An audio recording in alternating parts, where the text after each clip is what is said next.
tuntutan yang secara nyata penuntut umum gagal dalam menguraikan surat dakwaan, surat tuntutan, sehingga replik yang secara implisit diakui oleh penuntut umum hanyalah sebuah presumpsi penuntut umum yang tidak berdasar. Penuntut umum hanya saya ulangi, penuntut umum dalam repliknya halaman 15 sampai dengan 18 pada pokoknya menyampaikan beberapa dalil sebagai berikut. 1. Dalil penuntut umum menerangkan tanggapan penasehat hukum poin 7 sampai dengan poin 18 merupakan tanggapan yang keliru atau tidak benar. Adapun kami kutip dalil tersebut pada replik penuntut umum halaman 16 sebagai berikut. Poin 7 sampai dengan poin 18 merupakan tanggapan yang keliru atau tidak benar. Tim penasehat hukum benar-benar tidak profesional, tidak fokus atau gagal fokus dalam mengikuti persidangan yang panjang tersebut. Penuntut umum yang menggabungkan tanggapan atas nota pembelaan penasehat hukum dalam poin 7 sampai dengan poin 18 menunjukkan bahwa penuntut umum tidak mampu membantah nota pembelaan penasehat hukum secara rinci dan runut. Padahal di antara poin-poin tersebut berisi substansi dan yang berbeda-beda. Hal ini menunjukkan penuntut umum telah kelelahan sehingga tidak memiliki argumentasi yang cukup untuk membantah nota pembelaan penasehat hukum. Untuk menghindari pengulangan, maka tim penasehat hukum dengan kerendahan hati memohon kepada yang mulia majelis hakim agar membaca uraian nota pembelaan tim penasehat hukum yang lebih lengkap terkait dengan hal ini pada halaman 812 sampai dengan 833. Oleh karena itu, dalil-dalil penuntut umum dalam surat tuntutan dan repliknya merupakan dalil yang tidak berdasar sehingga harus ditolak. Kedua, dalil penuntut umum yang menyatakan kesesuaian keterangan terdakwa dan keterangan saksi terkait terdakwa menggunakan pakaian seksi. Untuk memperjelas bantahan penasehat hukum di duplik, kami kutip dalil uraian pada replik penuntut umum halaman 16. Kami anggap dibacakan. Penuntut umum secara serampangan menyatakan kesesuaian antara keterangan terdakwa dengan keterangan saksi mengenai pakaian terdakwa yang didiskreditkan oleh penuntut umum dengan pakaian seksi. Padahal tidak ada satupun keterangan saksi-saksi yang muncul di persidangan yang menyatakan bahwa terdakwa sengaja mengganti baju seksi untuk menjalankan skenario rencana pembunuhan.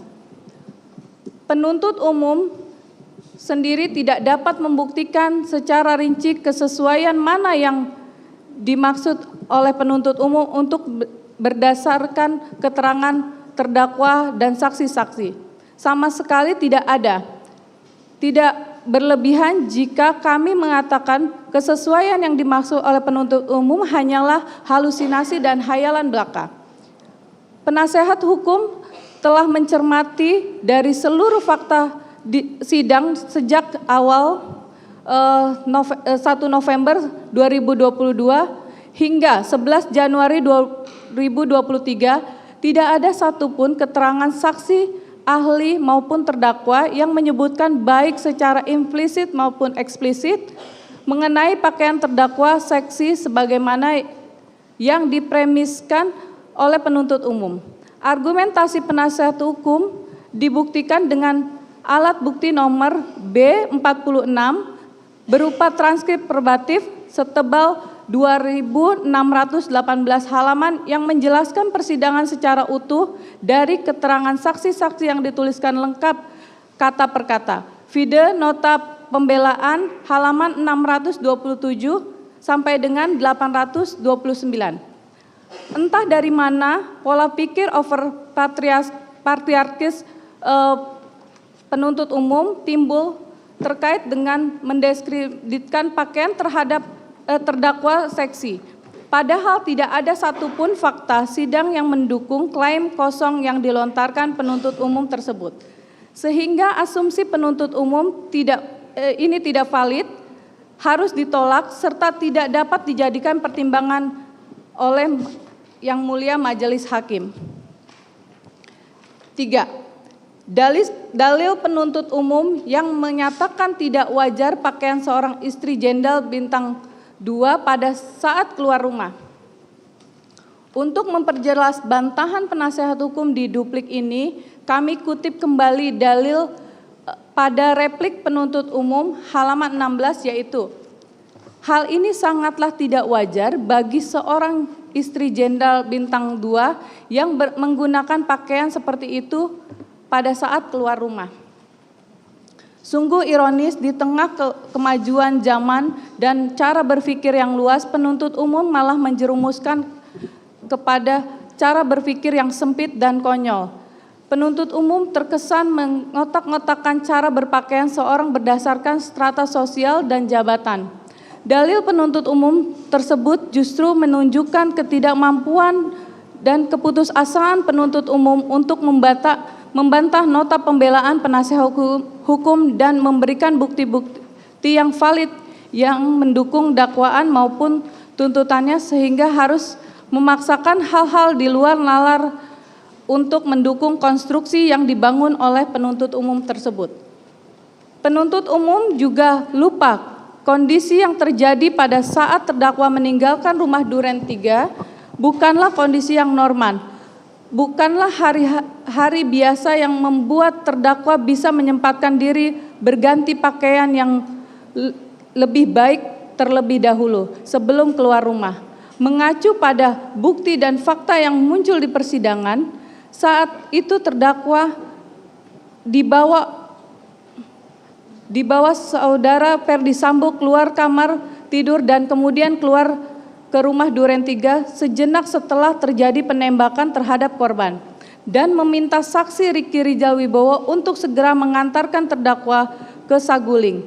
Sehingga akan tidak lebih logis jika terdakwa masih menyempatkan diri mengganti pakaian kembali sesuai asumsi penuntut umum di saat situasi sedang tidak normal saat itu.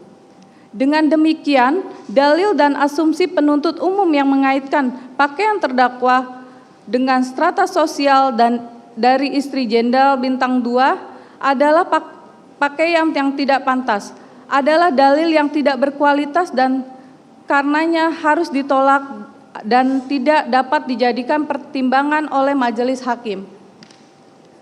4. Dalil penuntut umum yang menyatakan terdakwa tidak mengganti baju pada saat di rumah Saguling, melainkan berganti baju di rumah Duren 346. Untuk memperjelas bantahan penasehat hukum di duplik ini, kami kutipkan kembali dalil penuntut umum pada replik halaman 17, yaitu dianggap dibacakan. Sangat disayangkan penuntut umum tidak membaca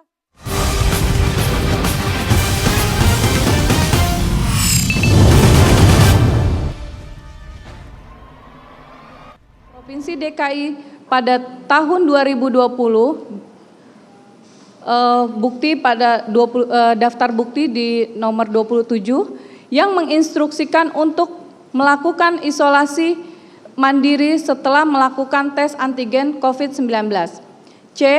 Kebiasaan isolasi mandiri tersebut dapat dibuktikan dari kesaksian para saksi yang saling berkesesuaian, yaitu keterangan saksi Diryanto alias Kodir, saksi Azan Romel, saksi Daden Miftahul Haq di bawah sumpah di muka persidangan pada tanggal 8 November 2022. Saksi Riki Rijal Wibowo dan saksi Richard di bawah sumpah di muka persidangan pada tanggal 13 Desember 2022, yang pada pokoknya menyatakan bahwa baik terdakwa, keluarga terdakwa, ajudan maupun ART yang dari luar kota wajib melakukan PCR atau antigen yang melakukan isolasi mandiri.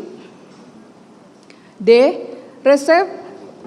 pemesanan PCR keluarga terdakwa dan saudara Ferdi Sambo di Smart Collab Kemang periode Desember 2021 sampai Juli 2022, tercantum pada bukti nomor 36, bukti tambahan yang menunjukkan bahwa selama pandemi COVID-19 keluarga terdakwa dan saudara Ferdi Sambo rutin melakukan tes PCR. Terdakwa tidak pernah mengajak korban maupun ADC atau ART yang lain untuk melakukan isolasi mandiri pada tanggal 8 Juli 2022 tersebut. Karena seharusnya mereka sudah mengetahui apa yang menjadi kebiasaan atau SOP terkait dengan COVID-19. Pada rekaman CCTV Saguling juga terlihat dengan jelas bahwa terdakwa sama sekali tidak terlihat berkomunikasi dengan korban. Hal ini dikuatkan dengan keterangan saksi Daden dan saksi Riki Rizal di bawah sumpah di muka persidangan yang menyatakan pada pokoknya terdakwa hanya meminta saksi Riki Rizal Wibowo melalui saksi Daden untuk mengantarkan kembali terdakwa isolasi mandiri ke Duren 346, tidak pernah mengajak korban. Berdasarkan uraian tersebut di atas, tidak ada satupun fakta yang terungkap di persidangan yang menunjukkan terdakwa menggiring korban untuk ikut melaksanakan isolasi mandiri. Sehingga argumen penuntut umum yang menyatakan adanya keterlibatan terdakwa untuk menggiring korban ke Duren 346 adalah jelas merupakan kekeliruan yang sangat berdasar dan berasumsi tidak berdasar. Dengan demikian, uraian di atas dalil penuntut umum yang mengatakan terdakwa memiliki peran menggiring korban ke rumah Duren 3 untuk mendukung skenario yang direncanakan adalah tidak benar dan hanyalah asumsi yang tidak berdasarkan fakta-fakta. Oleh karenanya penuntut umum telah gagal dalam membuktikan peranan terdakwa, maka sebaiknya asas aktor non probante reus absolvitur yang berarti jika tidak dapat dibuktikan terdakwa haruslah dibebaskan. Untuk selanjutnya izin yang mulia dilanjutkan.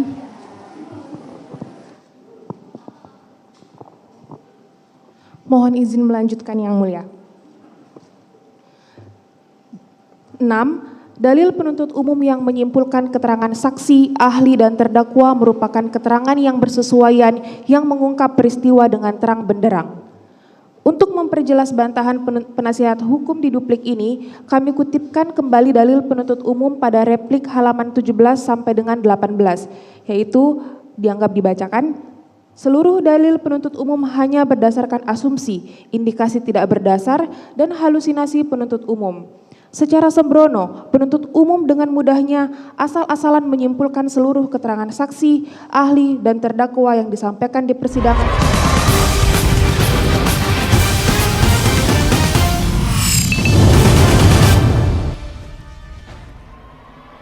Jelas menunjukkan penuntut umum tidak yakin dan gagal dalam membuktikan perencanaan yang dituduhkan kepada terdakwa. Penuntut umum ragu kapan dan di mana perencanaan itu terjadi, entah sejak dari Magelang atau di lantai 3 Rumah Saguling.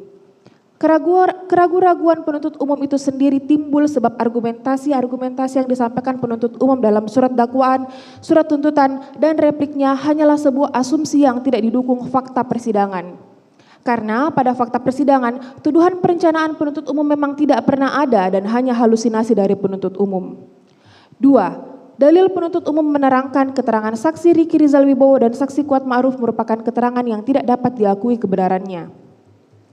Untuk memperjelas bantahan penasihat hukum di duplik ini, kami kutipkan kembali dalil penuntut umum pada replik halaman 24, yaitu dianggap dibacakan. Sangatlah sumir, penuntut umum secara sembarangan menyatakan keterangan saksi Riki Rizal Wibowo dan saksi Kuat Ma'ruf merupakan keterangan yang tidak benar dan tidak jujur. Sebagai seorang yuris, sangatlah tidak pantas penuntut umum mendiskreditkan suatu keterangan saksi yang diajukan oleh penuntut umum dan telah disampaikan di bawah sumpah di muka persidangan. Padahal, keterangan saksi yang disampaikan berdasarkan keterangan apa yang saksi dengar, saksi lihat, dan saksi alami sendiri.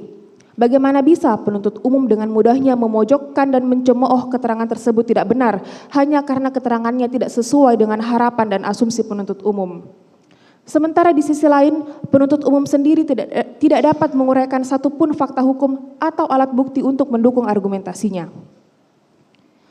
Penuntut umum menyatakan keterangan saksi Riki Rizal Wibowo dan saksi Kuat Ma'ruf patut untuk dikesampingkan. Akan tetapi, penuntut umum tidak merinci secara jelas dan terkesan mengada-ngada hanya untuk mendiskreditkan kedua keterangan saksi tersebut. Penuntut umum tidak menyebutkan keterangan yang mana atau peristiwa apa yang menurut penuntut umum harus dikesampingkan dan alasan kenapa keterangan tersebut harus dikesampingkan. Padahal di sisi lain, penuntut umum justru menggunakan keterangan saksi Riki Rizal Wibowo dan saksi Kuat Ma'ruf untuk hal-hal yang menguntungkan bagi penuntut umum saja. Misalnya, keterangan saksi Riki Rizal Wibowo pada saat bertemu dengan saudara Ferdi Sambo di lantai 3 Rumah Saguling dan keterangan saksi Kuat Ma'ruf pada saat mengejar korban menggunakan pisau di Magelang. Keuntungan yang semata-mata hanya untuk mendukung cerita yang dibangun oleh penuntut umum, bukan untuk mencari kebenaran material. Seandainya penuntut umum benar-benar konsisten dalam penggunaan alat bukti, maka seharusnya penuntut umum juga memperhatikan hasil tes poligraf saksi Riki Rizal Wibowo yang memiliki nilai tertinggi dibanding para terdakwa lainnya, termasuk saksi Richard Eliezer Pudihang Lumiu, yang secara terang menyatakan bahwa terdakwa tidak pernah memerintahkan saksi Riki Rizal Wibowo untuk mengamankan senjata milik korban. Namun, hal tersebut tidak dilakukan oleh penuntut umum karena tidak mendukung konstruksi dakwaan dan tuntutan yang dibangun oleh penuntut umum. Asumsi dan spekulasi penuntut umum dalam dalilnya ini merupakan dalil tidak berdasar dan bertentangan dengan alat bukti sah lainnya, serta penuntut umum terkesan menunjukkan sisi provokatif dan subjektif. Ironis, penuntut umum memilih mendengarkan keterangan saksi Richard Eliezer Pudihang Lumiu semata-mata hanya karena cocok dengan konstruksi imajinatif penuntut umum, sehingga tidak mengujinya lagi dengan keterangan saksi, ahli, dan bukti-bukti lainnya. Pertanyaan sederhananya, keterangan saksi Richard Eliezer Pudihang Lumiu bersesuaian dengan alat bukti yang mana? Sama sekali tidak ada. Penuntut umum semata-mata hanya menggunakan keterangan saksi Richard Eliezer Pudihang Lumiu yang berdiri sendiri dan melanggar ketentuan pasal 185 ayat 2 dan ayat 3 KUHP. Sesuai dengan prinsip pembuktian hukum pidana, yaitu Frisch Bewichtskraft, pembuktian tidak boleh terikat hanya pada satu alat bukti saja, karena alat bukti dalam hukum pidana sifatnya tidak mengikat apabila alat bukti tersebut berdiri sendiri. Penuntut umum lagi-lagi hanya mengamini keterangan saksi Richard Eliezer Pudihang Lumiu dan mengabaikan keterangan saksi-saksi yang bersesuaian lainnya. Padahal, keterangan saksi Richard Eliezer Pudihang Lumiu adalah keterangan yang tidak kredibel, tidak konsisten, dan tidak layak untuk dijadikan dasar. Setidak-tidaknya, kami menemukan terdapat 26 kali saksi Richard Eliezer Pudihang Lumiu menyampaikan keterangan yang berubah-ubah pada berbagai tingkat pemeriksaan terkait dengan beberapa peristiwa yang berkaitan dengan terdakwa. Di antaranya, 1. Menuduh terdakwa memerintahkan saksi Richard Eliezer Pudihang Lumiu untuk memindahkan lokasi PCR. 2. Menuduh terdakwa memerintahkan saksi Richard Eliezer Pudihang Lumiu untuk membawa senjata Steyr AUG. 3. Mendukung terdakwa mendampingi saksi Ferdi Sambo pada saat bertemu dengan saksi Richard Eliezer Pudihang Lumiu. Keterangan saksi Richard Eliezer Pudihang Lumiu yang inkonsisten tersebut telah kami tuangkan lebih rinci dalam matriks komparasi keterangan saksi Richard Eliezer Pudihang Lumiu, video bukti B47. Dengan demikian, dalil penuntut umum tidak didukung oleh fakta-fakta atau bukti-bukti yang terungkap dalam persidangan, sehingga dalil tersebut